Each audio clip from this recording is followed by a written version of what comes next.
سید محمد علی صاحب نے بھی ہمیں جوائن کیا ہے، سینئر تجزیہ کار ہیں، ان سے بھی اس حوالے سے بات کر لیتے ہیں۔ سید محمد علی صاحب، بہت شکریہ آپ کے وقت کا۔ انتہائی اہم موقع ہے پاکستان کے لیے، آج شنگھائی تعاون تنظیم کا باقاعدہ طور پر یہ اجلاس ہو رہا ہے اور افتتاحیہ کلمات شہباز شریف صاحب نے بھی ادا کیے اور انہوں نے باقاعدہ طور پر اس حوالے سے جو ہے وہ ذکر کیا کہ علاقائی تعاون اور روابط کا فروغ بہت زیادہ ضروری ہے، ریجنل سیکیورٹی کے حوالے سے معاملات کو جو ہے وہ دیکھے جانے کی ضرورت ہے۔ کیا کہیں گے اس بارے میں آپ؟ بہت شکریہ جی۔ دیکھیں، ان کے جو ابتدائی جو خطاب تھا اس میں 4 چیزوں کو انہوں نے واضح کیا، اور ایک اور چیز جو اس سے زیادہ اہم ہے وہ یہ کہ ان کی اپروچ جو تھی وہ کوئی ناقدانہ نہیں تھی، کنسٹرکٹیو تھی، مثبت تھی، اور سب کو ساتھ جوڑنے اور مل کے چلنے کی خواہش اور عزم کا اظہار ہے۔ جو تقریر کا انداز تھا، متن تھا، اس سے یہ بات واضح ہوتی ہے کہ پاکستان کی کوشش ہے کہ بہت احتیاط کے ساتھ اور سفارتی روابط کے احترام کرتے ہوئے تمام ممالک کو مل کے ساتھ چلنے پہ زور دیا جائے، تاکہ یہ جو چاروں بڑے چیلنجز ہیں، چاہے وہ غربت ہے،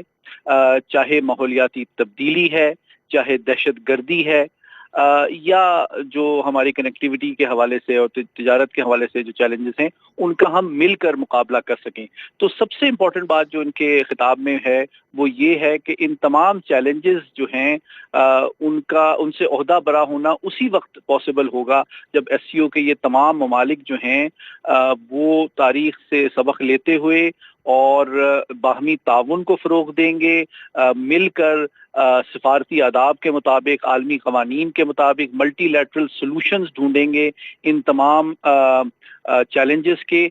جس کا پاکستان کو، اس خطے کو اور ایس سی او کے تمام ممالک کو اس وقت سامنا ہے۔ محمد علی صاحب، انہوں نے افغانستان کے حوالے سے بالخصوص بات کی۔ انہوں نے کہا افغانستان ایک بڑا اہم ملک ہے اور اس چیز کا خیال رکھنا ہوگا کہ افغانستان کی سرزمین جو ہے ہمسایہ ممالک کے خلاف کسی طرح سے بھی دہشت گردوں کے طور پر استعمال نہ کی جائے۔ کیا سمجھتے ہیں اس بات کو سب کے سامنے لے کر آنا یہ کتنا ضروری تھا، اور واقعی اس پر اب کیا سب مل کر کوئی کام کریں گے؟ میں سمجھتا ہوں کہ آلریڈی ایس سی او کے فورم پہ یہ سوچ اور ادراک پایا جاتا ہے کہ اس خطے کی ترقی، کنیکٹیوٹی، خوشحالی کا جو دار و مدار ہے وہ بڑی حد تک افغانستان کے استحکام اور وہاں سے دہشت گردی کے دیرپا انداز میں خاتمے پہ ہے، اور یقینی طور پہ میزبان کی حیثیت سے وزیر اعظم نے اس موقع پہ اس کو ہائی لائٹ کرنا، اجاگر کرنا ضروری سمجھا، جو کہ بالکل صحیح ہے، اور یہ اس سوچ اور توقع کی بھی ترجمانی کرتا ہے کہ پاکستان سمجھتا ہے کہ ان تمام ممالک کو افغانستان کے حوالے سے اپنی سوچ، پالیسی اور طرز عمل جو ہے وہ اس انداز میں مرتب کرنا چاہیے کہ تمام ریاستیں، خصوصاً جو اس کے نیبرز ہیں، جو ہمسایہ ممالک ہیں، وہ افغان حکومت پہ زور دیں کہ خود افغان عوام کی ترقی، افغان حکومت کا استحکام اور افغان قوم کی جو خوشحالی ہے اس کا دار و مدار اس بات پہ ہے کہ وہ ایک انکلوسیو، ہمہ جہت ایک حکومتی نظام قائم کریں، عالمی قوانین اور ہیومن رائٹس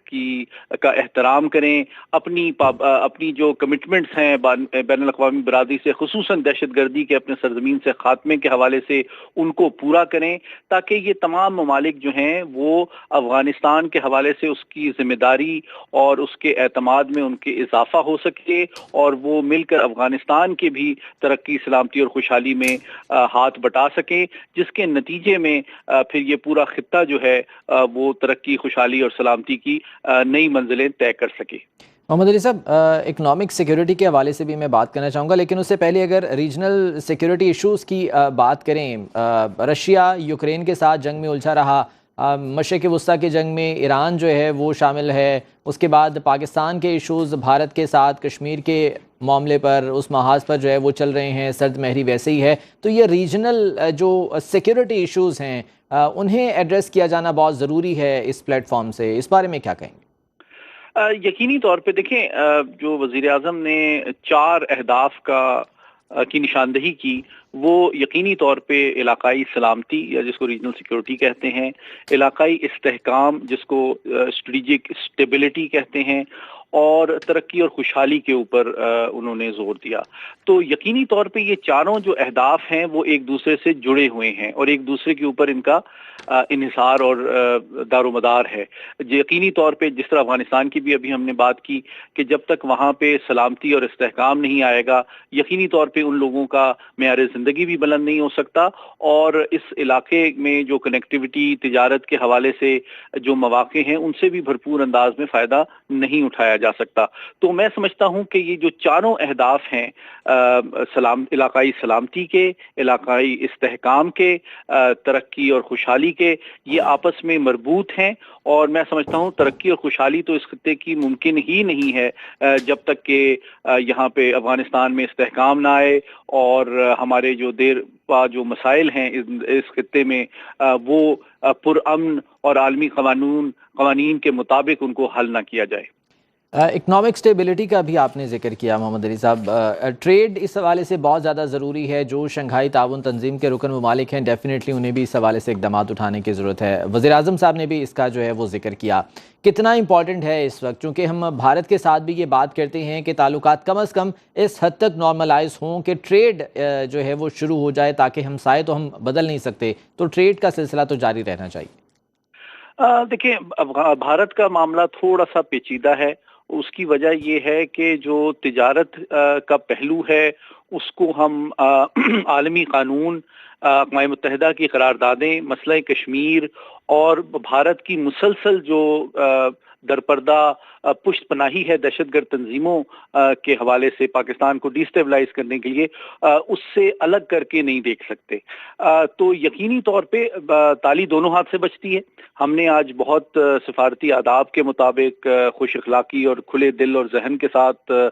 بھارتی وزیر خارجہ کا استقبال کیا ہے اور ہم توقع کرتے ہیں کہ وہ عالمی قوانین اور اقوام متحدہ کی جو قراردادیں ہیں اس میں خود جو بھارت نے کمٹمنٹ کی ہوئی ہے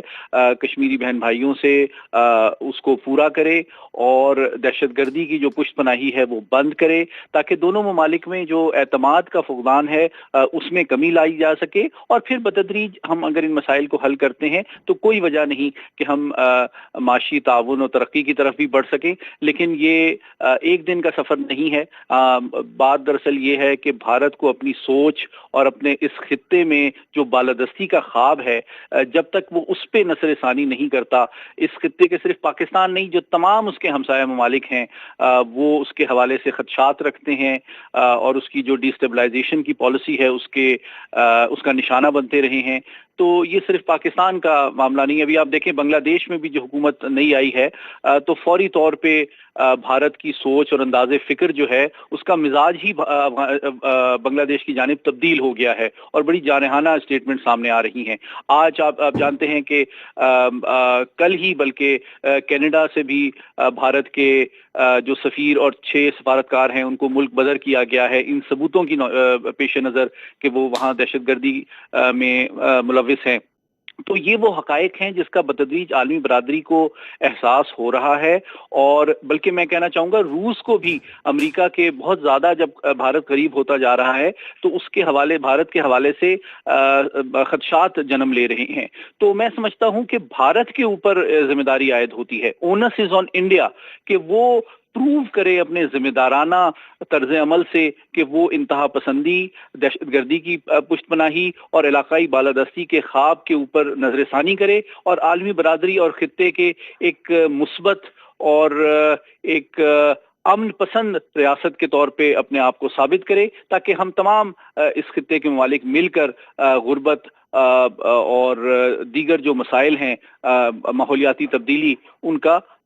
خلا کما کر سکیں، ان کا مقابلہ کر سکیں. سر بھارت کے رویے کے حوالے سے آپ نے بات کی، طاقت کا توازن برقرار رکھا جانا اس خطے کی استحکام کے لیے بے حد ضروری ہے. آپ سمجھتے ہیں کہ اس وقت چونکہ چائنا بھی ایک اکنامیکل سپر پاور ہے، دوسری جانب رشیا بھی اس کا ممبر ہے، تو خطے میں طاقت کا توازن برقرار رکھنے کے لیے ان کا کردار کتنا اہم ہو سکتا ہے؟ یہ بہت اہم سوال ہے آپ کا. میں سمجھتا ہوں کہ جو دنیا کی تاریخ ہے وہ ہمیں یہی سبق دیتی ہے کہ جنگیں اسی وقت ہوتی ہیں جب کسی بھی خطے میں طاقت کا عدم توازن پیدا ہو جاتا ہے، اور ہم اس کی بدقسمتی سے زندہ مثال اس وقت ہم فلسطین میں